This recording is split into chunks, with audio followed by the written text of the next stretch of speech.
Please welcome Canadian Space Agency astronaut and Artemis II crew member, Jeremy Hansen.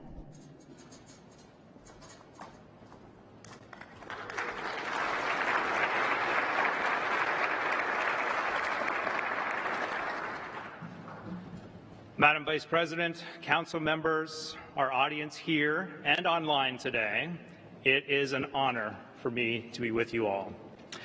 I am Canadian Space Agency astronaut Colonel Jeremy Hansen, and I have the privilege to represent Canada as one of 4 astronauts who will fly on Artemis II. My 3 NASA crewmates, Christina Cook, Victor Glover, and Reed Wiseman, and I will fly on Artemis II around the moon. It'll be the first time humans do this in over 50 years. We'll be aiming to test all the systems in the Orion spacecraft. Our mission will help lay the foundation for long-term exploration and scientific discovery at the moon through the Artemis program. On behalf of Canada, the Canadian Space Agency, and the entire Artemis II crew, I want to extend a heartfelt thank you to the President and the Vice President, who I met last week along with my crew and our families, for their support of NASA's goals and missions. I also want to thank the Vice President specifically for her strong leadership as chair of the National Space Council. 3 years ago, she set forth a vision for this council that would advance innovation and promote the opportunity of space for all of humanity, and do so by bringing together civil, national security, commercial, and international space equities in a cohesive fashion. Under Vice President Harris's leadership, the National Space Council continues to make significant progress expanding international partnerships to advance the United States leadership in space, as well as international rules and norms for sustainable space activities. Further, thanks to the initiatives led by the Vice President, with support from the NASA Administrator and Secretary of State, the United States has brought together an international coalition of Artemis Accord signatories to ensure that space exploration is conducted in a safe, sustainable, and collaborative manner. This is an example of true leadership. The strong relationship between the United States and Canada has a long history in space exploration and science. And I have to tell you that Canada is excited that this relationship now extends to the moon. NASA could have chosen to do this alone, but they intentionally chose to include Canada and a growing list of international partners. This extraordinary example of U.S. leadership leverages our collective expertise, and it is not only sincerely appreciated, but it is urgently needed in the world today.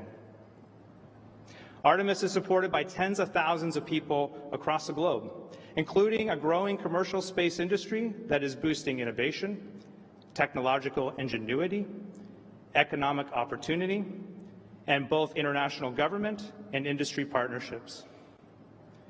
I would like to commend the Vice President's leadership, which extends beyond human space exploration. It includes expanding global Earth observation satellite capabilities to combat the climate crisis, ensuring space capabilities can meet national security needs, and growing the space economy. All these activities are rooted in international partnerships. As you can see, the endless possibilities of space unite us, and discovery strengthens diplomacy here on Earth. Together, we are inspiring the Artemis generation. We are proving that with collaboration and partnerships, we can improve life here on Earth. It is now my distinct honor to introduce a champion for global alliances and breaking barriers, both in space and here on Earth, the Vice President of the United States of America, Kamala Harris.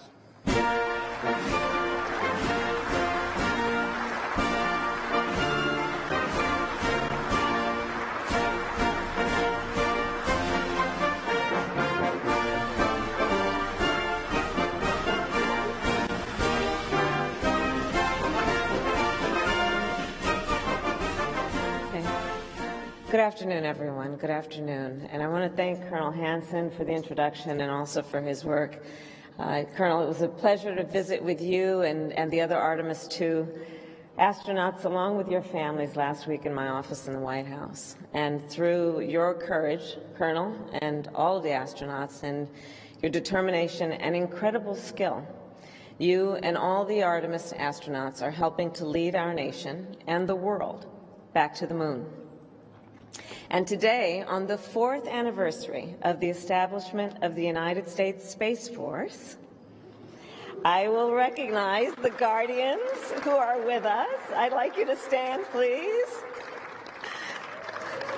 so we can applaud you. Oh, there we are.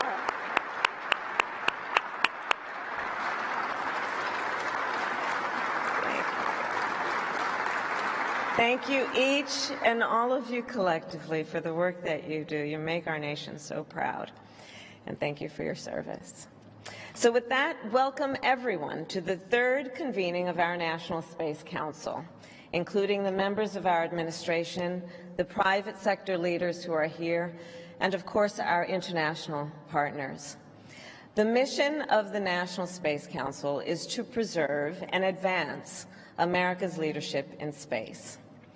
For generations, our nation has led the world in the exploration and use of space. And in the coming years, one of the primary ways we will continue to extend that leadership is by strengthening our international partnerships, combining our resources, scientific capacity, and technical skill with that of our allies and partners around the world, all in furtherance of our collective vision. Here today are representatives from 33 nations, long-standing and new partners, all committed to work together in pursuit of shared priorities. And today, then, I will discuss 3 of those priorities for space: tackling the climate crisis, establishing new international rules and norms, and advancing human space exploration. On the issue of the climate crisis, earlier this month, I was with many of you where I represented the United States at COP28. There I declared, nations must work together with more ambition and urgency to protect our world from climate disaster and to advance climate action. Here, I will add that to that end, we must also work together in space. Today, citizens, scientists, and policymakers around the world rely on images and data collected in space to help fight against the climate crisis, to track deforestation, to predict the path of hurricanes and wildfires, to measure greenhouse gas emissions, and to help reduce pollution. As part of this work, earlier this year, I received a briefing at NASA Goddard on the innovative partnership we have with South Korea and the European Union to use satellites to track global air quality. However, in that briefing, I noticed a gap during the presentation. The Southern Hemisphere, it wasn't covered. The result, of course, being that policymakers and public health officials across South America and the continent of Africa may not have access then to important data, to issue, for example, air quality warnings, to draft clean air laws, to hold polluters accountable. So to fix this problem, we worked with our partners at the Italian Space Agency, and next year we will launch a satellite to collect air pollution data across the Southern Hemisphere, data that invariably will help hundreds of millions of people. Global collaboration to take on global challenges. My second area of focus today is the need to establish and strengthen international rules and norms for the peaceful and responsible use of space. Common understandings of what is permissible and what is not. President Biden and I are deeply committed to preserve and strengthen the long-standing rules and norms that promote global stability, principles of sovereignty, territorial integrity, and freedom of navigation.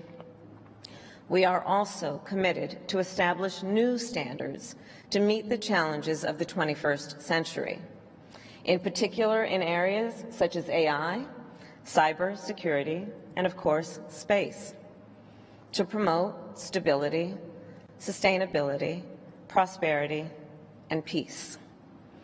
Last year, I issued a global challenge for all nations to join our commitment not to conduct destructive, direct ascent, anti-satellite missile testing. Since then, 36 other nations have joined us, and I continue to urge more nations to do the same. Together with our international partners, the United States has also led the development of the Artemis Accords to establish clear norms for civil space exploration. Since the last meeting of our Council, 12 more nations have signed on, bringing the total number to 33, all of whom are represented here today. Finally, last year I announced that the United States would develop the first regulatory framework for novel commercial space activities.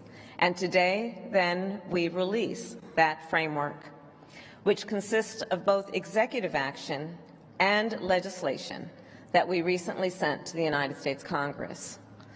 This, I believe, is one of the most significant steps we have taken to shape the future of the commercial space industry. President Biden and I are committed to establishing rules for commercial space activities that are strong enough to promote the safe and predictable use of space, but flexible enough to ensure that we do not stifle innovation. We intend that these domestic rules will serve as a model for global action. Finally, regarding the importance of international collaboration on human space exploration, the Artemis program is the most ambitious space exploration effort in generations. For the first time in more than half a century, the United States will return astronauts to the lunar surface. We will establish the first lunar base camp and the first station in lunar orbit.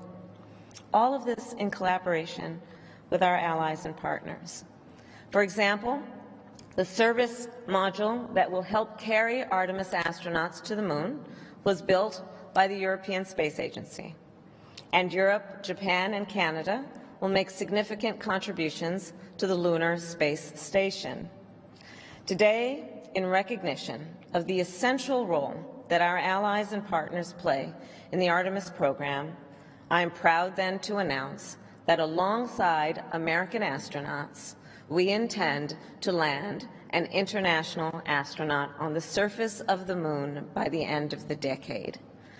This announcement and this meeting of our National Space Council is further demonstration of our belief in the critical importance of international partnership. So now, before I turn to my National Security Advisor, Dr. Phil Gordon, to moderate this meeting, I will conclude with this. I believe we are all here together because we agree space is a place of extraordinary opportunity. So our task, dare I say our duty as nations, must be to work together to make that opportunity real and to preserve it for future generations. May God bless you all, and may God bless the United States of America. Thank you.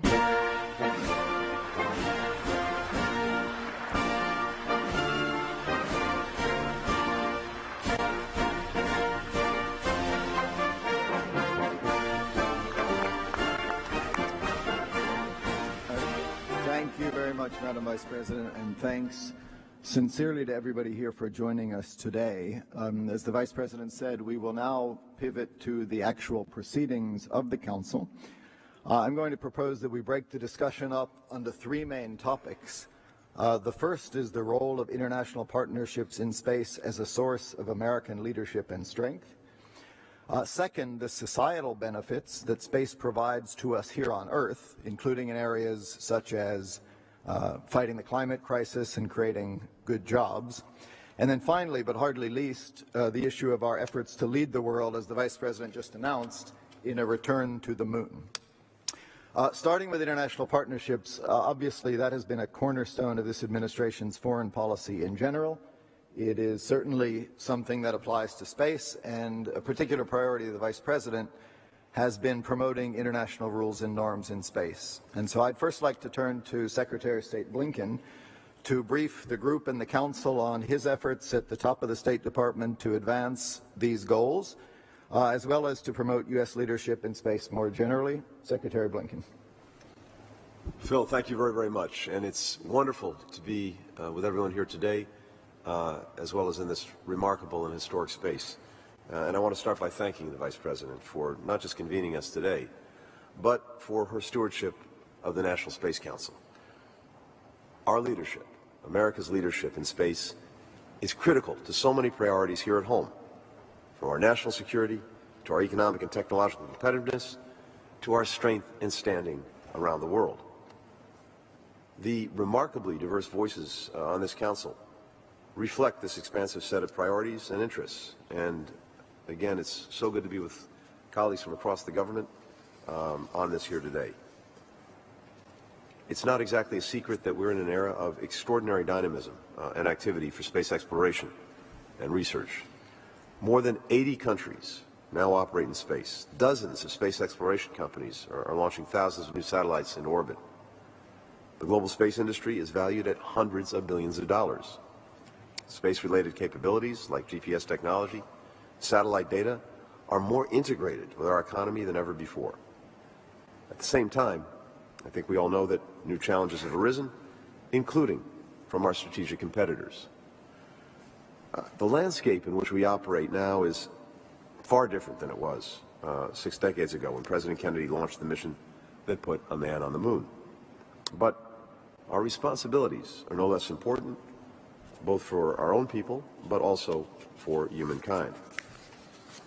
Our obligation today is to shape the future of the space environment so that it benefits all. Those benefits are maximized for people around the world and for generations to come. From our perspective, one of the most effective ways that we can do this is by leveraging our partnerships. By leading with diplomacy, we are best positioned to advance discoveries that benefit us at home and that bolster our leadership around the world. We know from experience that collaboration on space delivers.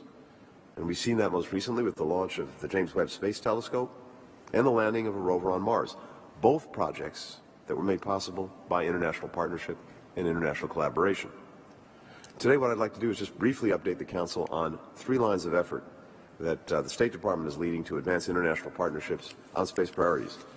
And the Vice President has touched on a number of these, but let me just foot stomp a few of the points that she made. First, with our colleagues at NASA, we've grown the coalition of countries under the Artemis Accords, a set of practical principles to guide safe, peaceful, and sustainable space exploration and cooperation. You heard the Vice President say this. When this Council first met just 2 years ago, we had about a dozen countries participating in the Artemis Accords. Today, 33 countries are on board, with 12 new signatories joining just over the past year, including Angola, which joined us earlier this month. To the ambassadors here with us today from those Artemis countries, thank you. Thank you for your partnership.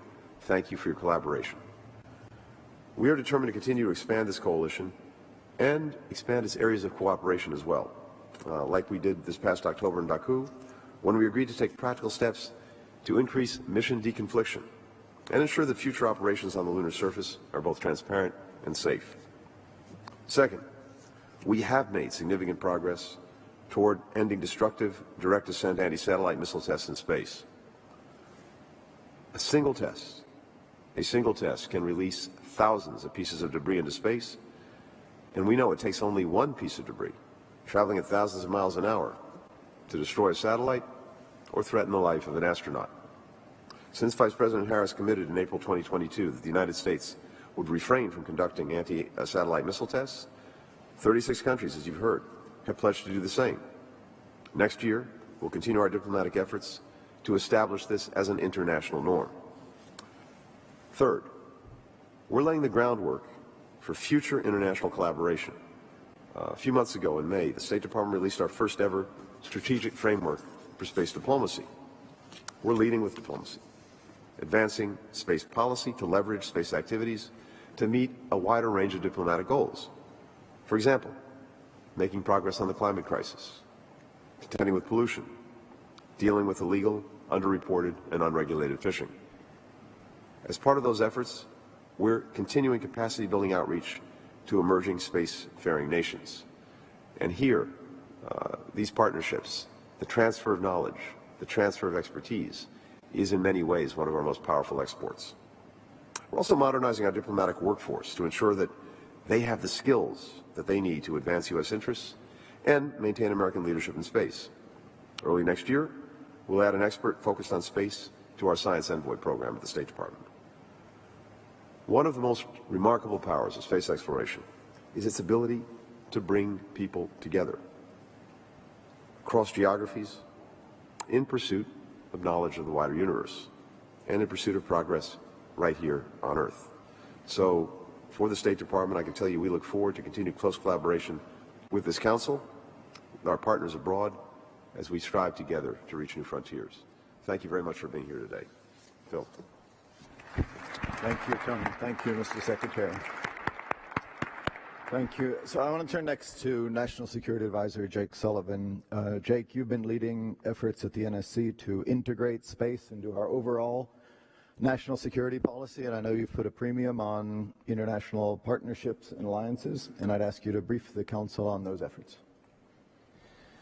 Thank you, Phil. And building on both the Vice President and Secretary Blinken, and to your question, we see national security, economic security, climate security, food security as all interrelated, and all of them interrelated with space security.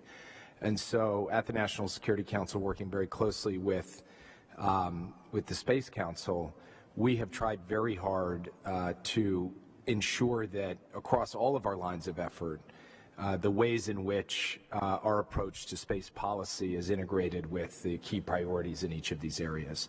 You mentioned one in particular, and it picks up on the third line of effort that Secretary Blinken just laid out that the State Department is leading, and that is how we mobilize the whole government to deepen partnerships in space, because when we are working together with the range of countries represented in this room and others as well, it enriches all of us and puts us all in a better strategic position. So just in the course of the last few months, we've seen significant advances in terms of our partnerships. We recently signed a new technology safeguards agreement with Australia, for example, which promotes greater cooperation between our space industries and greater protections for sensitive launch technology. We've started a new initiative with Chile to build out Latin America's regional space industry so we can better seize satellite technology to tackle the biggest challenges of our time, like climate change and food insecurity. And Chile will probably be quite interested in the satellite coverage of the Southern Hemisphere that the Vice President just announced alongside Italy. We created a first-of-its-kind trilateral dialogue on space security with the ROK in Japan, focused on countering space security threats and aligning our space security strategies as well. And we're developing plans to launch a new $1.5 billion Earth observation satellite with India, which will map the entirety of the Earth's surface every 12 days by early next year.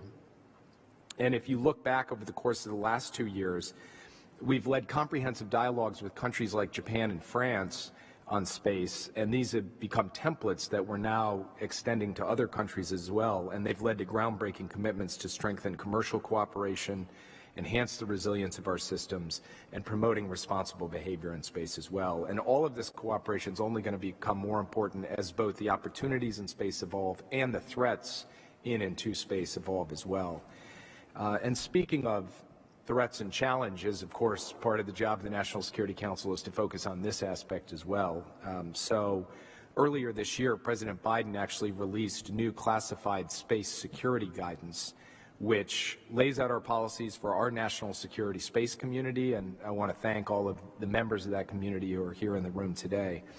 It lays out plans to counter emerging threats and protect our national interest in space, but also the interests of allies and partners, and to protect the norms and rules that Secretary Blinken and the Vice President spoke about.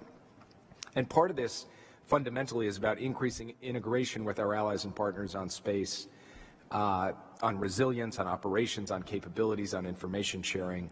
So we now at the NSC are driving the implementation of this alongside all of the public-facing elements of our integrated space strategy that you will hear over the course of the rest of the meeting today. And finally, I just point out that we are continuing to ensure that our regulations like export controls are protecting against weapons proliferation without interfering with, and in fact, while promoting space innovation.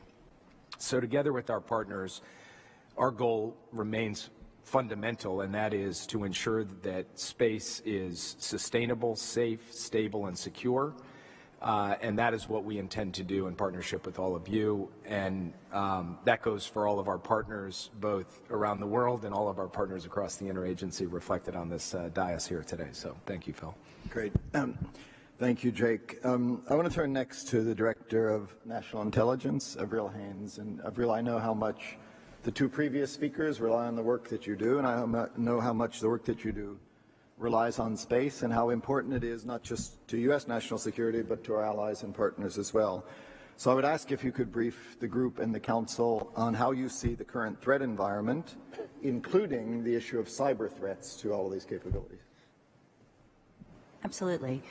No, thanks very much, Phil. And I really want to say upfront just how much the intelligence community appreciates the leadership that the Space Council has had in this area under, obviously, the Vice President's tutelage, and just to promote security, safety, resilience in the space domain so as to allow for the kind of exploration and use of space that we all recognize is critical to our future. And of course, in the IC, as you say, we try to do our part by helping, the folks around this room, but also more generally the American public understand the threat landscape. And unfortunately, it is becoming increasingly challenging in space.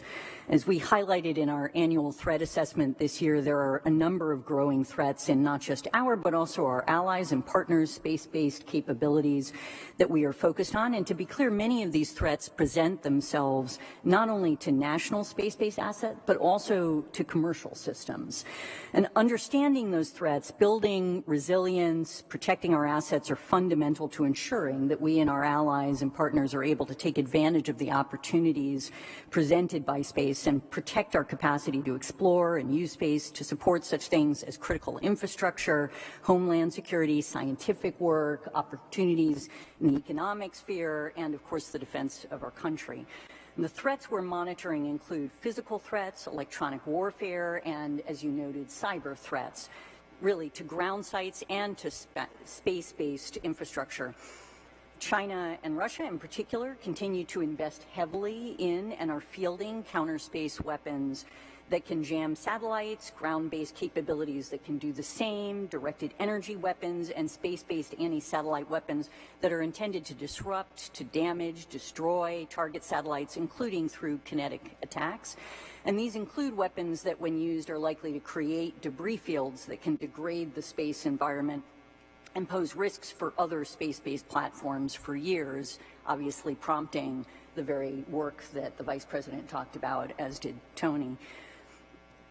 Moreover, through cyber, really, adversaries can target space-based systems often at a lower cost and with considerable potential impact. Consequently, we expect cyber threats will increase in this domain in the coming years, and one only needs to consider the potential harm that can be done to space-based military and civilian capabilities in the United States and around the world as a consequence of targeted attacks on global navigation and communication services to really understand how important it is to promote cybersecurity in this realm, which is a key focus for us. And finally, I think it's worth noting that another area of focus for us, particularly in the light of our increasing collaboration with and reliance on the commercial space industry, is on threats to our industry's intellectual property, to space-related supply chains, and the expertise that is so critical to our collective success. And in every respect, we recognize that our partnerships, not only with allies and partners who are represented in the room today, but other state partners and private sector, is fundamental to our work. These partnerships, which we've been expanding and strengthening across the IC for the last several years, are essential for understanding space, designing the international norms, and promote peace that have been discussed, promoting collective action, and accessing the expertise and knowledge needed to produce a more secure and safe environment in which to innovate and realize the potential opportunities offered by space for the benefit of all. And I'll just leave it at that. Perfect. Thank you, Avril. That's great. I want to turn now to our colleagues from the Department of Defense, and we have Deputy Secretary of Defense Kathleen Hicks and the Vice Chairman of the Joint Chief of Staff, Admiral Chris Grady.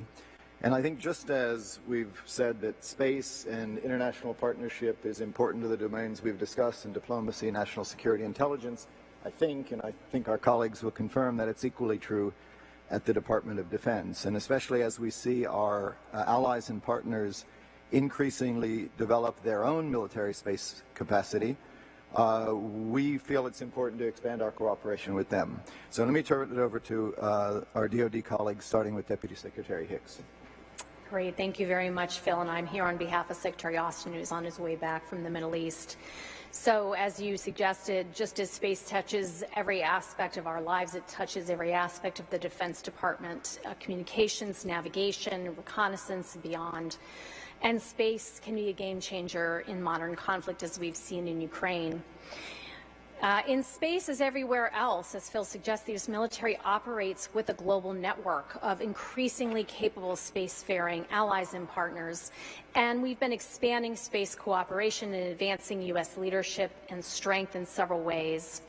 First, our Combined Space Operations Initiative now includes 10 nations: Australia, Canada, France, Germany, Italy, Japan, New Zealand, Norway, the United Kingdom, and the United States. We're working together to improve space collaboration, operations, information sharing, and interoperability. Next is the Deep Space Advanced Radar capability, part of our AUKUS initiative with Australia and the UK. With sites in each nation, it will help continuously detect, track, identify, and characterize deep space objects. A third example is resilient space architectures. For a long time, you could count space constellations by the handful. Satellites the size of school buses that took decades to buy and build and years to launch. But now we're also leveraging proliferated constellations of smaller, resilient, lower-cost satellites. Some launch almost weekly, deploying dozens of payloads each time. America's dynamic space sector enables it all. Since 2018, the United States has outpaced the PRC's growth in space launches and payloads by 2 to 12 times. From that standpoint, the space race has become a space chase.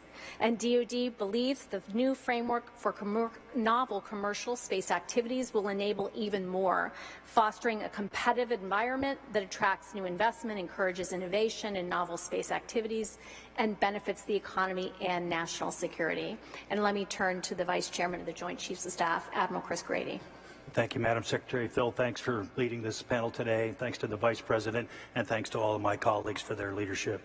Recent conflicts, I believe, have starkly illustrated the indispensable role in our defense capabilities. And indeed, in my view, space has emerged as our most essential warfighting domain, integral to our national security, our coalition interoperability, and our global stability. And it is through our mastery of this domain, mastery together with all of our allies and partners, that we gain unparalleled clarity in visualizing the battlefield, a perspective that is vital for informed, rapid decision-making, for precision effects, and ultimately for the awareness that we need to best defend our nations. This pivotal role in space and in our space defense strategy is epitomized by the global positioning system that you see over there on the far right, am I right? A prime example of space technology transforming not just military operations, but every facet of our modern society. Since its creation 50 years ago this month, the Global Positioning System has grown into a cornerstone of our international community, a utility that each and every one of us uses in our everyday life. It is a testament to our nation's drive to harness space technology for the betterment of humanity. And the applications of GPS permeate throughout numerous sectors beyond defense, significantly enhancing capabilities in agriculture, finance, public safety, and environmental stability and sustainability. As a leader in innovation, a partner in collaboration, and a guardian of technology for the common good, the Department of Defense and the Joint Force are committed to responsible policymaking and the protection of critical space infrastructure. This balance between advancement and stewardship, between partnership and protection, defines the United States' enduring leadership role in this crucial domain. And today, Space Guardians from the 2nd Space Operations Squadron provide uninterrupted GPS capabilities to civil, commercial, and military users around the world. Their around-the-clock operations ensure the services that we rely on in all walks of our lives, and they are ready when we most need them. Their mission, and the mission of all the Space Force, is to secure our nation's interests in, from, and to space. How fitting that we have this meeting today on the 4th birthday of the Space Force.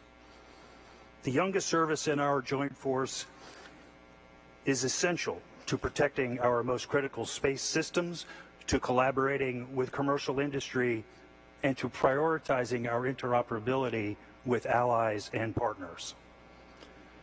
The Space Force recently issued guidance for global partnerships to ensure that our nation's newest service places partnering to win as one of its highest priorities.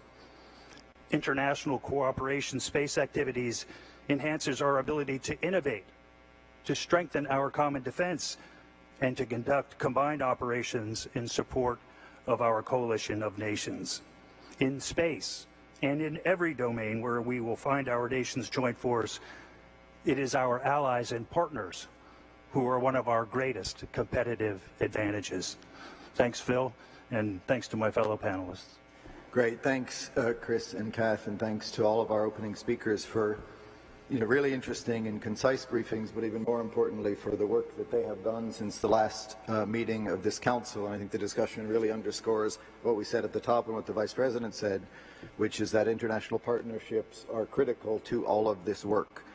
So based on that discussion and conclusion, on behalf of the Vice President, I'm going to make 4 asks of this group for the run-up to the next council. The first is that the Department of State and NASA develop a plan for implementing the Artemis Accords in practice.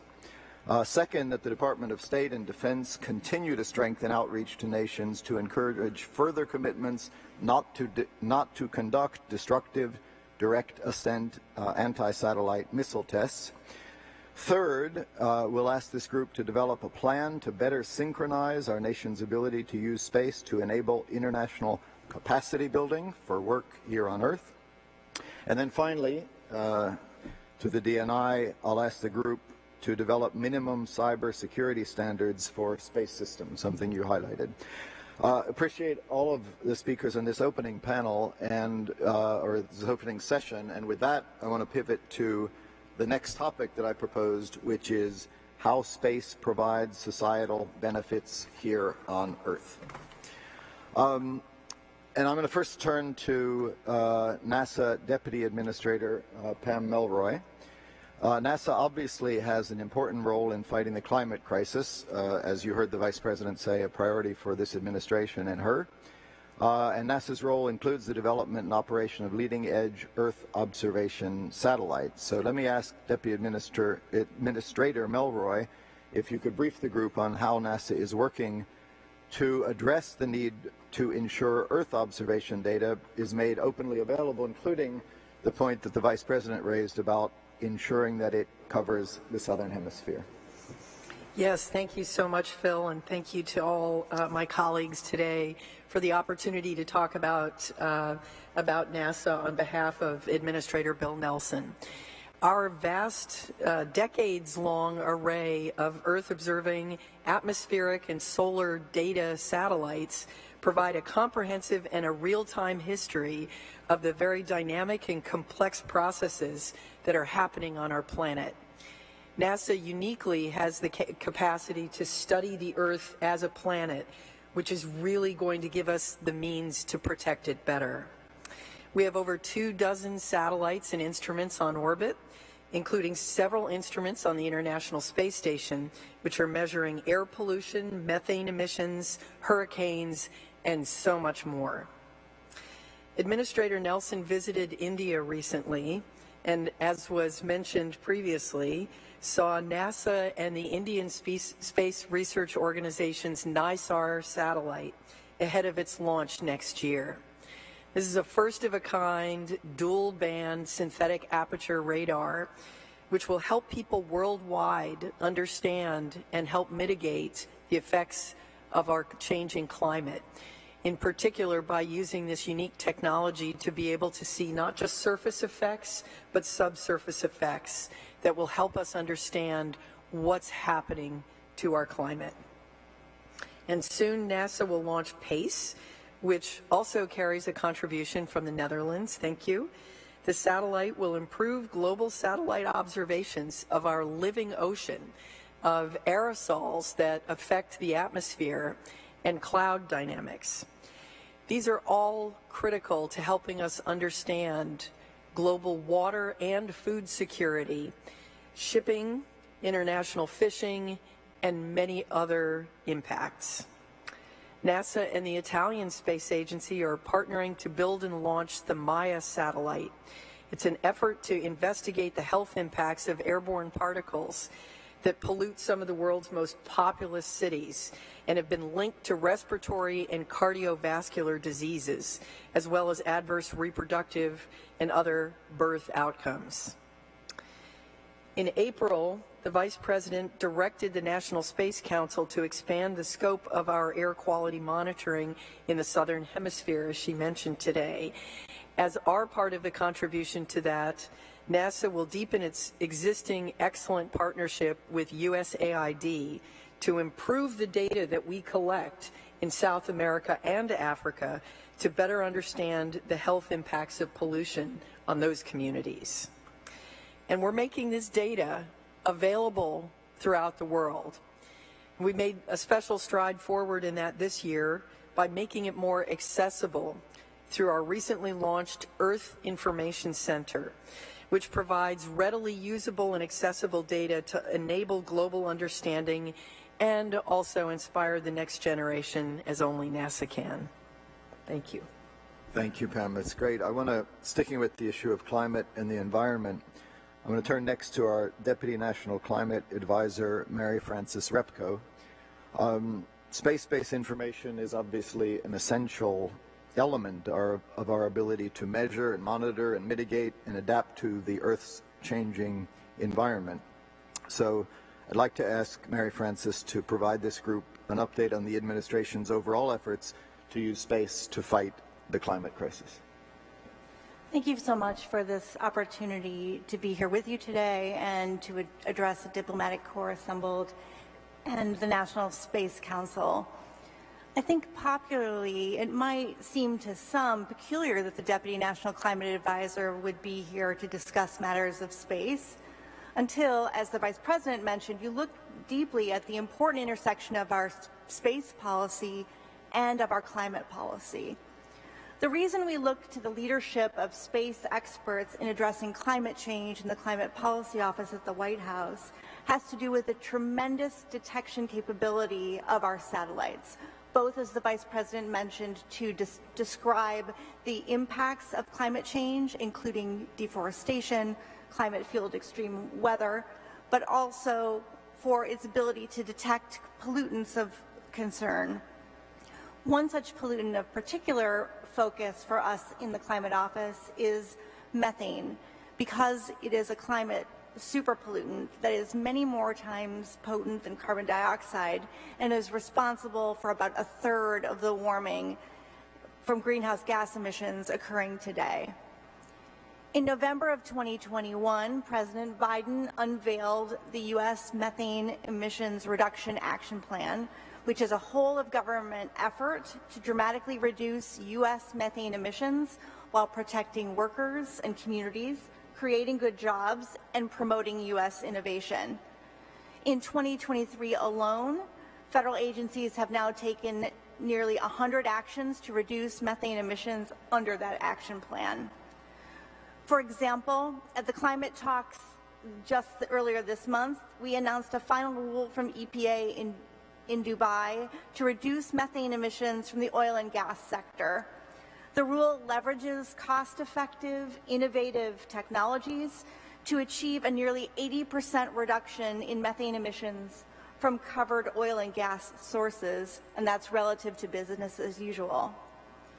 The rule, however, also establishes the first national super-emitter response program, which uses state-of-the-art technologies to rapidly identify major emissions events. And that brings me to the intersection with space policy has been described.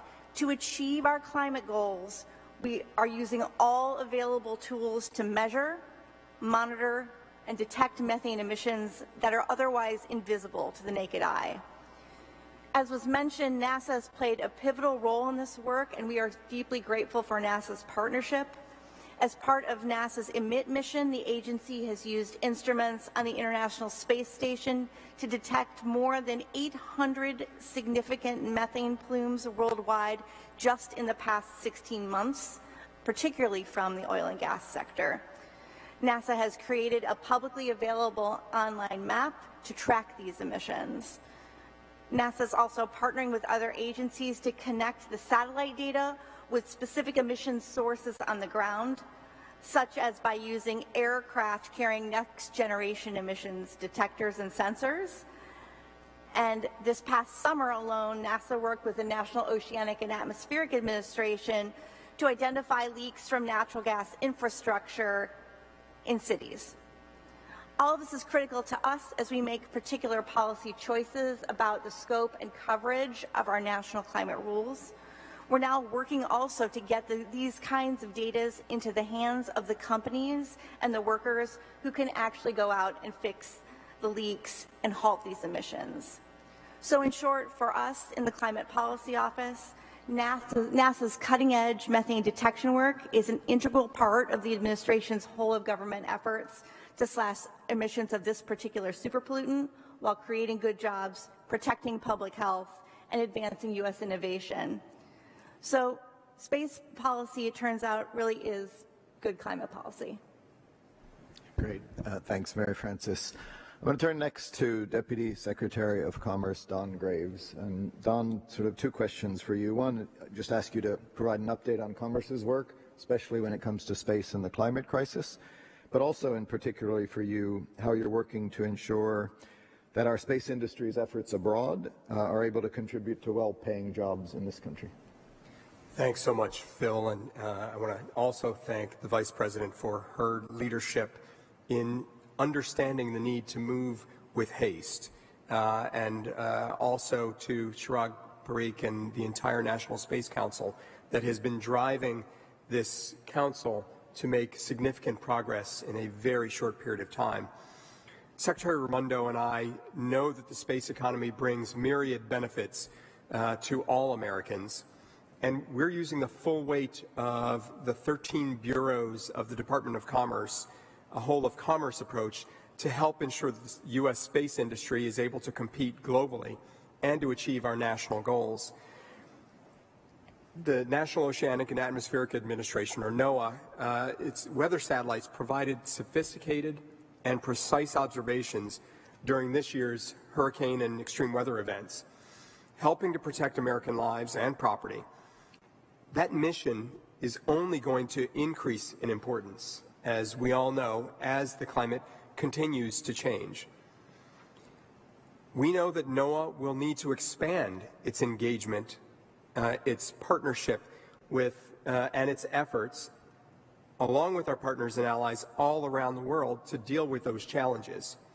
And through NOAA, and thanks to our interagency partners' efforts, we're providing satellite-derived data to support the first global assessments of progress toward the Paris Agreement goals, furthering the space enterprise's role in international climate cooperation. And with our next generation GeoXO satellites, we'll also provide even more advanced data to assist with this critical issue.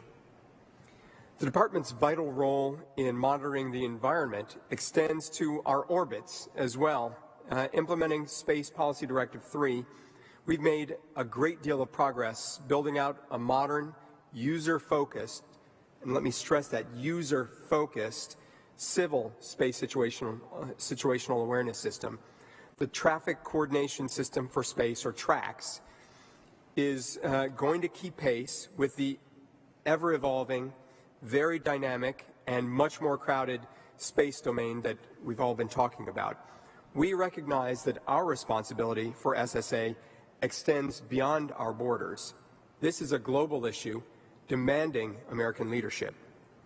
The Office of Space Commerce at NOAA is spearheading the development of technical standards and best practices for SSA with the international community to help usher in a global ecosystem of SSA that promotes safety, that enables and expands civil and commercial use of space.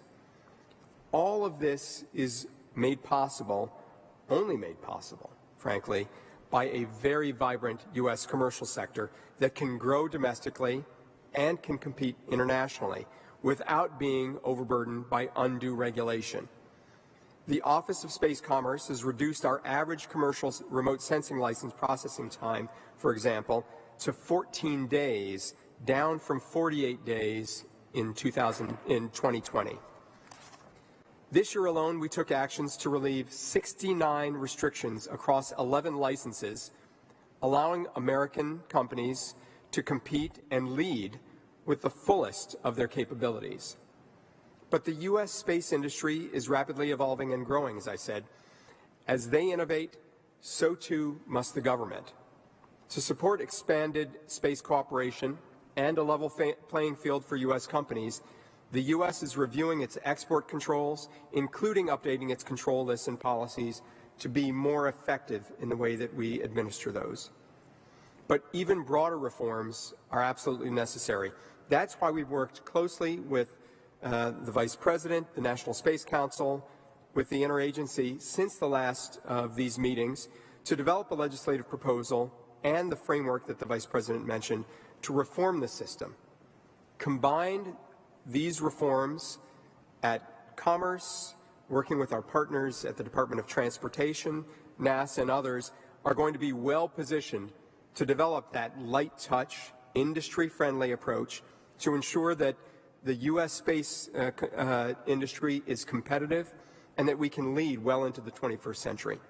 Thanks so much, Phil. Thanks, Don, and thanks to all of you for your remarks, but again, more importantly, for everything you're doing to leverage space for humanity here on Earth. Based on this discussion, I'll just have one tasking for this group on behalf of the Vice President, which will be to review space-related export controls to better align them with our broader policy objectives and enable a globally competitive U.S. space industrial base. And with that, I'd like to pivot to the third topic that we put on the agenda for this discussion, which is the exciting topic of leading the return to the moon with an unrivaled network of allies and partners, with the Vice President and Colonel Hansen noted earlier, which for the first time in over half a century, humanity is returning to the moon. And we anticipate the first landing of American astronauts as part of the Artemis III mission. And as the Vice President mentioned earlier, we plan to land an international Artemis astronaut on the lunar surface. And I want to come back to Deputy Administrator Melroy. We can double tap NASA on this, given your central role in this activity. During the last meeting of the National Space Council, the Vice President asked NASA to develop an initial lunar surface architecture. And Pam, I would ask you to provide an update to the Council and the group on that work. Thank you, Phil. I think I'd like to start just by supporting that last action about reviewing export control and the work of the Department of Commerce in this area. We're building on experience. NASA believes in international partnerships, and I think the tremendous experience that we've had with our over a dozen nations partnering on the International Space Station. We've got long-standing partnerships with close friends and allies, Europe, Japan, and Canada, but we have new partners as well, including the United Arab Emirates, which recently completed a 6-month mission to the ISS, and India, which will send an astronaut to the International Space Station for the first time as a growing partnership in human spaceflight. So building on those experiences, we're all in on international partnerships. And we have developed an architecture, our Moon to Mars strategy, in consultation with industry and our international partners. And it critically depends on partnerships. So as the Vice President mentioned, we have existing partnerships already in our Artemis program. The European Space Agency provides the service module that powers the Orion crew capsule that will take Jeremy and his crew on Artemis 2 and the other Artemis missions. In addition to that, we're building Gateway, the world's first space station around the moon, with our Canadian, European, and Japanese partners to enable critical logistics and science essential for our exploration of the moon. NASA is also working with partners on concepts that involve surface elements for Artemis, Japan and a pressurized crew rover, Italy, crew habitation, the European Space Agency, cargo landers, and Canada on a lunar rover. These strategic efforts will advance science, boost our national posture and capabilities, advance responsible behavior, and support a growing space sector with excellent jobs. And as has been mentioned already, how we go is just as important as what we do when we get there. And we believe that the Artemis Accords provides a framework. It's a tremendous global leadership initiative in space policy. And I had the opportunity to talk to some of the representatives of the other Artemis Accords signatories today to thank them for their leadership. But also, I have the opportunity to report out that the signatory countries have been meeting, and we have been hosting workshops to take the next steps, to talk in depth about the principles and how they might be implemented, how we can actually take steps that increase our transparency, and especially we're very focused on non-interference and helping others understand what it is that we are doing. We made tremendous progress last year, and we're excited about our next meeting. And we believe that this will advance the peaceful uses of outer space every bit as much as the technology. Thank you. Excellent. Thank you. I want to turn next to the Deputy Director of the Office of Science and Technology Policy, Stephen Welby. OSTP has a leading role in driving our scientific and technological developments in support of these lunar objectives we've been talking about, and I'd ask Deputy Director Welby to give us an update on that work. Thank you, Phil, and let me also thank the Vice President for her leadership and advocacy for space science and technology. Since last year's meeting, OSTP released a national cislunar science and technology strategy in an effort to set a bold vision for the future of cislunar exploration. This is an important step to help support responsible, peaceful, and sustainable exploration of cislunar space. As an example of the impact of this strategy, we're now seeing important work being led by NASA, NSF, with cooperation with OSTP, and with our partners and allies to help explore new astronomical capabilities that might one day reside in the moon's shielded zone, a unique area on the surface of the moon that doesn't receive radio frequency interference from the Earth. The opportunities this allows us to advance scientific understanding and knowledge is enormous.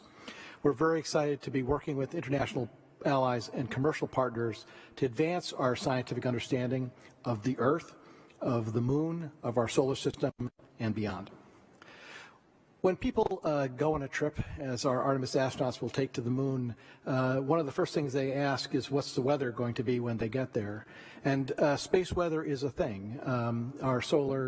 The solar radiation and the flux of particles has important impacts on the lunar surface and on life here on Earth.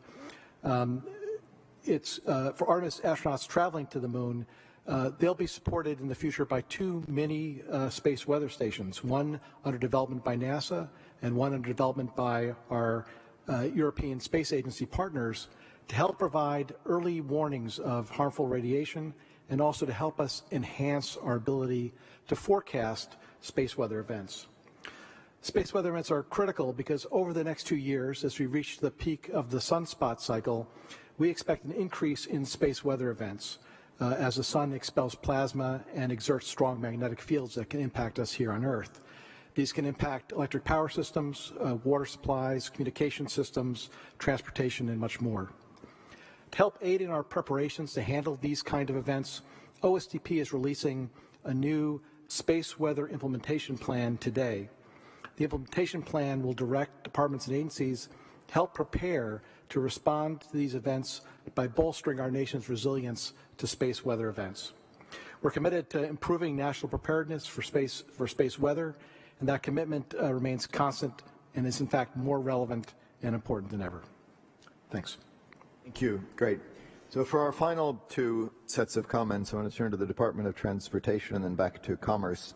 We have Deputy Secretary Polly Trottenberg from Transportation, and then we'll go back to Deputy Secretary Graves.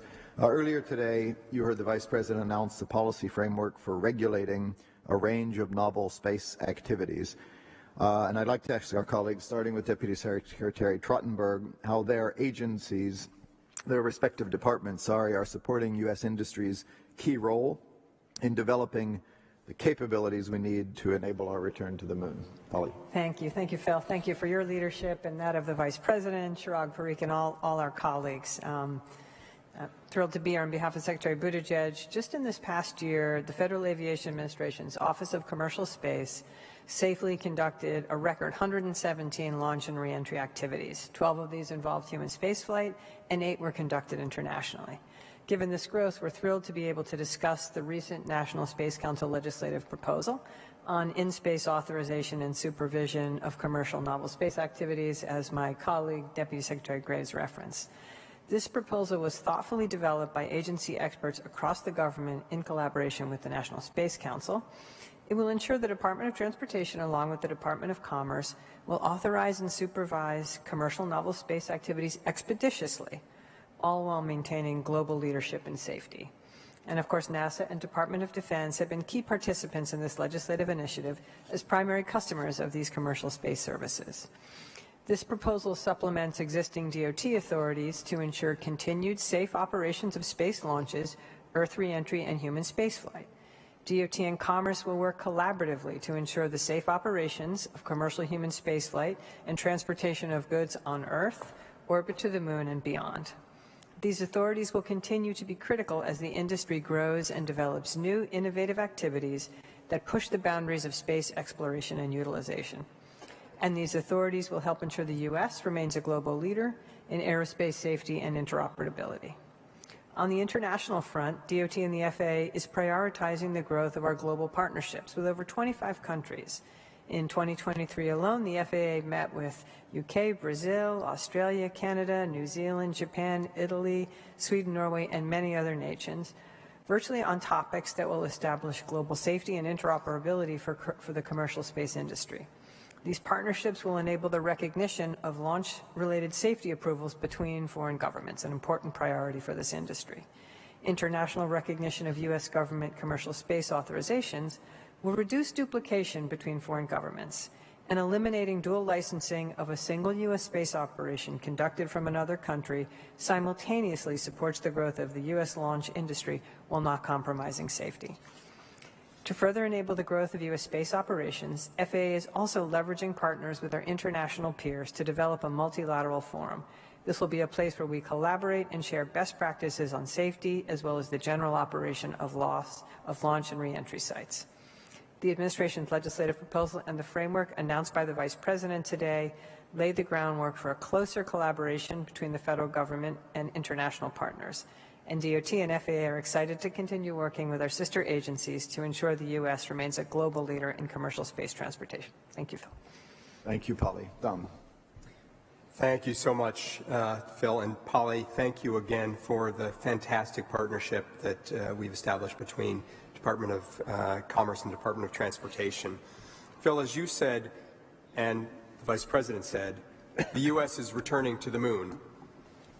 The difference, though, is this time it's with our commercial space sector and our international partners. A successful, sustained enterprise of lunar activity has to be underpinned by a robust commercial ecosystem of infrastructure, economic interests, and services. U.S. industry is involved in every aspect of our space program. Robotic landers operated by American companies will lead the way, transporting NASA and international payloads to the moon through the Commercial Lunar Payload Services Program. NASA astronauts will follow in American rockets with American equipment. Our department has been closely engaged with the National Cislunar Science and Technology Strategy, and our advocacy on behalf of industry's technological advancement drives towards its implementation. Our international work on our interagency work on a robust licensing framework for novel space activities will ensure that the commercial sector can maximize its role offering customers lunar and cislunar services. Of course, as Deputy Director Welby mentioned, cislunar space is a very challenging environment. Unless properly monitored, tracked, and accounted for, space weather is going to pose a significant danger to all of the upcoming missions to the moon, as well as to our satellites in Earth's orbit and the electrical grid here at home. Leveraging the capabilities and assets of our interagency and international partners, including the European Space Agency, NOAA develops, deploys, and sustains operational space weather satellite systems that safeguard society on Earth and enable safe and effective human activities in space. NOAA's operational space weather products, with new additional observations from unique and key orbital locations, as well as our track system that I mentioned earlier, and its support for space situational awareness, will prove increasingly valuable as government and private sector actors expand into cislunar space. And with that, thanks so much, Bill. Thank you, Don, and thank to all of our speakers for those perspectives on our return to the moon, this time not alone, but with the most diverse coalition of partners ever assembled. I don't have any do-outs from this portion of the discussion. I can just reiterate what the Vice President announced, which is our intention, alongside American astronauts, to land an international astronaut on the surface of the moon by the end of the decade. And with that, it remains for me only to thank all of you for coming and thank the Council for your participation. I also want to thank the National Space Council, Executive Director Chirag Parikh and his extraordinary team who did so much of the work in pulling this meeting together and will be doing so much of the follow-up. Thank them in advance for that. The discussion really demonstrated the breadth and depth and diversity of our partnerships in the field of space. I think you heard from all of our colleagues how important it is to each of them in their respective areas. These partnerships are just vital for U.S. objectives in space, whether those are fighting the climate crisis or strengthening our national security or promoting international rules and norms or creating jobs or leading the future of space exploration as just discussed. So on behalf of President Biden, Vice President Harris, and all of us, I just want to express deep appreciation to all of our partners who have been with us here today. And with that, the meeting is adjourned. Thank you all very much.